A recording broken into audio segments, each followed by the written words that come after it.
నమస్కారం. T20 news కి స్వాగతం. హైదరాబాద్ లో దారుణం. కన్నతల్లిని గెంటేసిన కుమారుడు.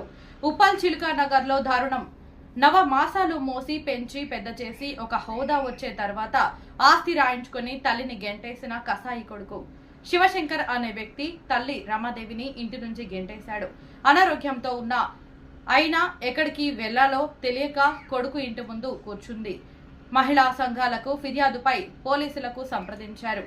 శివశంకర్ పై కేసు నమోదు చేసి రమాదేవి గారికి 3 కూతుర్లు 1 కుమారుడు ఉన్నారు. పట్టించుకో కొడుకు వాళ్ళందరినైనా నన్ను కొడతారు. నన్ను ఇంట్లో ఉండనీయకుండా నన్ను టార్చర్ పెట్టి ఎందుకు బతుకుతున్నావే నువ్వు? నీ బతికేందుకే, నీ తిండేందుకే అంటారు. కోట్ల ఆస్తులు తీసుకుండ్రు. నాకు గుట్టకాడ ఎకరాల్లో కొద్దిగా వెంచలు ఉన్నాయి. 10 ఎకరాలు వెంచలు అమ్ముకున్నాడు. ఇంకా ఉన్నాయి, 20 ఎకరాలు ఉన్నాయి. 30 ఎకరాలు కొంటే అది అమ్ముకున్నాడు. ఇంకా 10 ఉన్నాయి. మొత్తం పేరు మీద చేసుకుండు. ఇంటి మీద 2 కార్లు నావే. బొలేరో మా ఈ కారు ఏమంటారో అది. బుల్లెట్ కొంటా అంటే మొన్న బుల్లెట్ కొన్నాడు. ఎంత పెద్ద సంసారం నాయన. ఇంత పెట్టినా కానీ నన్ను ఇక్కడ అన్నం పెట్టక నన్ను ఎల్లగొట్టి నేను ఓల్డేజ్ హోమ్లలో బతుకుతున్నా. నాకు మొన్న చాలా కాళ్ళు కొట్టిన కాళ్ళు చూడండి. నా కాళ్ళు ఇట్లా మొత్తం ఇదే.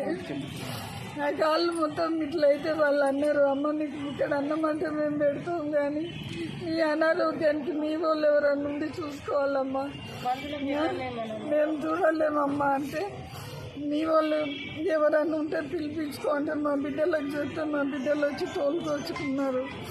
తోలుకొచ్చుకొని ఇప్పుడు 7-8 నెలల నుంచి వాళ్ళ ఇంట్లో పెట్టుకొని వాళ్ళు నన్ను చూస్తుండ్రు. నాకు చూస్తుంటే వాళ్ళని ఏమంటాడంటే మీరే పెట్టుకొని వాళ్ళ ఇళ్ళల్లోకి వచ్చి చంపుతా, కొడతా, గలీజు మాటలు, ఆ లంజల్ని పొట్టు కొడతా, వాళ్ళ మొగల డ్యూటీలు తీపిస్తా, వాళ్ళ పిల్లల ఇళ్ళల్లో పోయి వాళ్ళ సంసారాలు తీపిస్తా, ఎన్నెన్నో మాట్లాడతాడయ్యా. కొబ్బరి బొండ కత్తి తెచ్చి నరికేస్తా అని బూతుల మీదకేం దిగాడు. వాడు చూడడు, నన్ను ఎవరు కూడా చూడొద్దు. చూసిన వాళ్ళని కొడతా అంటాడు, చంపుతా అంటాడు.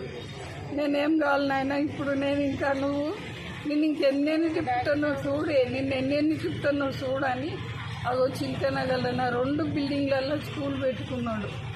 ఏమో జోబుల్ స్కూల్లో ఏమోనంట.